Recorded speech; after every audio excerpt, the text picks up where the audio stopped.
Hi అండి, welcome to ఆహా kitchen. నేను మీ అనురాధ.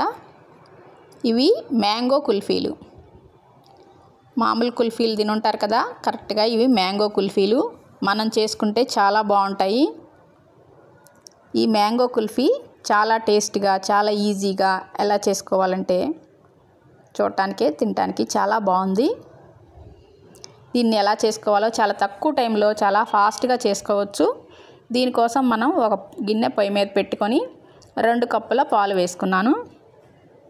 2 కప్పులు అంటే ఒక 2 గ్లాసులు, ఒక 1/2 లీటర్ పాలు.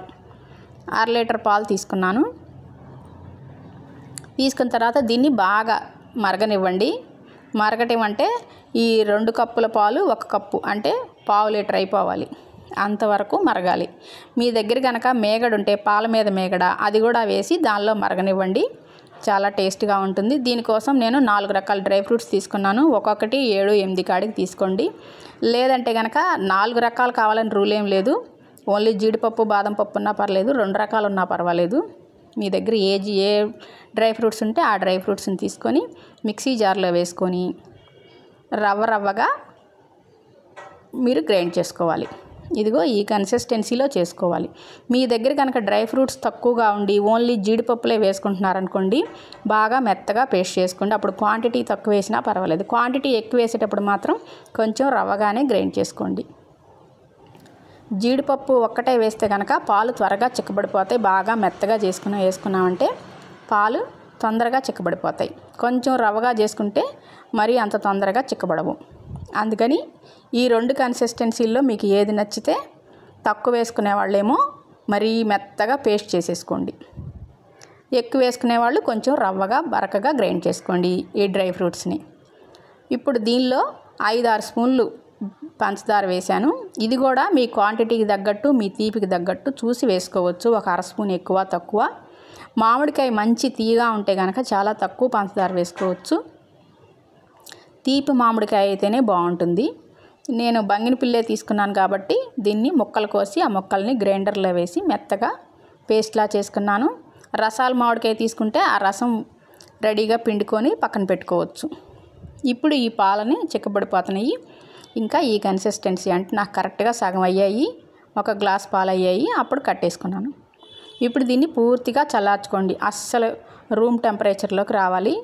అలా పూర్తిగా చల్లారిన తర్వాత మనం రెడీ చేసుకున్న మ్యాంగో ప్యూరీని వేసి, బంగినపిల్లి మామిడికాయ కాబట్టి మిక్సీ వేసుకోవాలి. రసాలు అయితే అవసరం లేదు, ఎందుకంటే ఎక్కడన్నా పలుకులుగా ఉంటాయి కాబట్టి. వేసి ఇప్పుడు ఈ పాలల్లో వేసి ఇది కూడా మొత్తం బాగా కలిసేలాగా కలుపుకోండి. ఐస్ క్రీమ్ అయితే కనుక మిక్సీలో వేయాల్సి వస్తుంది, కానీ ఇది ఐస్ క్రీమ్ కాదు కాబట్టి మనం ఊరికే కలుపుకుంటే సరిపోతుంది. దీన్ని మీరు కోనుల్లో ఉంటే కనుక మీ దగ్గర కోనుల్లాగా అంటే ఐసుల్లాగా, లేదా కుల్ఫీలు మౌల్డ్లు ఉంటే దాంట్లోనైనా వేసుకొని చక్కగా పుల్ల పెట్టుకొని ఐస్ లాగైనా చేసుకోవచ్చు. ఇదే మెటీరియల్ మాత్రం ఇదే. ఇక మిగిలింది మీరు ఏ మౌల్డ్లో పోసినా దాన్ని బట్టి మనకి ఆ ఆకారంలో కనిపిస్తాయి. ఇప్పుడు మనం కొండ కుల్ఫీల్లాగా పోస్తున్నాం కాబట్టి కొండల్లో పోస్తున్నాం. అదే కనుక మీరు ఐసుల్లా కుల్ఫీల్లా చేసుకున్నారనుకోండి, కుల్ఫీ మౌల్డ్లో పోసి పుల్ల పెట్టుకోండి. ఇప్పుడు ఇలా అన్ని కుండల్లోనూ మొత్తం నింపండి.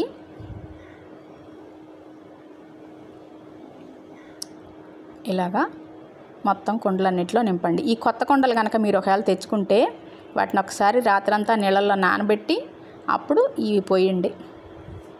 ఇప్పుడు వీటన్నిటి మీద మనం ఇందాక డ్రై ఫ్రూట్స్ తరిగి రెడీగా ఉంచుకున్నాం కదా, ఆ డ్రై ఫ్రూట్స్ అన్నిటినీ వేసుకుందాం. ఇలా మొత్తం డ్రై ఫ్రూట్స్ అన్నీ డెకరేషన్ చేసుకొని, ఇప్పుడు దీని మీద అల్యూమినియం ఫాయిల్ పెడుతున్నాను. నేను ఉంది కదా అని ఇదే పెట్టాలని రూల్ ఏం లేదు. పాలిథిన్ కవర్ అయినా, లేదా దాని మీదకి మీ దగ్గర ఇంట్లో చిన్న మూతలు ఉన్నా సరే పెట్టండి. పాలిథిన్ కవర్ పెడితే రబ్బర్ బ్యాండ్ పెట్టండి ఎగిరిపోకుండా. ఇలా అన్నిటి మీద ఏదో ఒకటి కవర్ చేయండి. మీరు ఐస్ చేసినా సరే కవర్ చేయాలి. ఏది చేసినా కవర్ చేసి మనం డీప్లో పెడతాం కాబట్టి. ఇప్పుడు తీసుకెళ్ళి దీన్ని డీ ఫ్రీజర్లో పెట్టండి. పెట్టి మినిమం 7-8 గంటలు పెట్టండి. అప్పుడే టేస్ట్ బాగుంటుంది. చూశారు కదా ఎంత బాగుందో. నచ్చితే కనుక లైక్ చేయండి, షేర్ చేయండి, నా ఛానల్ని సబ్స్క్రైబ్ చేయండి.